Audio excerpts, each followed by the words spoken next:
Welcome back, everyone. Now we're going to talk about data types. In order to help us illustrate what data types we have, we're going to use the function type. Type.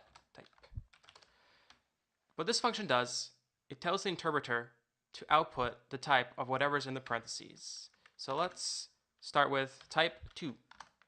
What this is an integer. An integer is any number, whole number, no decimal points. Let's do type now with 2.2. This is a floating point number. As you can see, there is a decimal point and numbers coming after the decimal point. Let's do a really long integer now. 2 with lots of zeros. In version 2.7, this would be a long integer. However, in version 3.5, this is a regular integer. Let's move on to type of true. If you're familiar with this, this is a Boolean. Boolean is basically true or false, 1 or 0. Now, a specific thing in Python we have is how we deal with characters.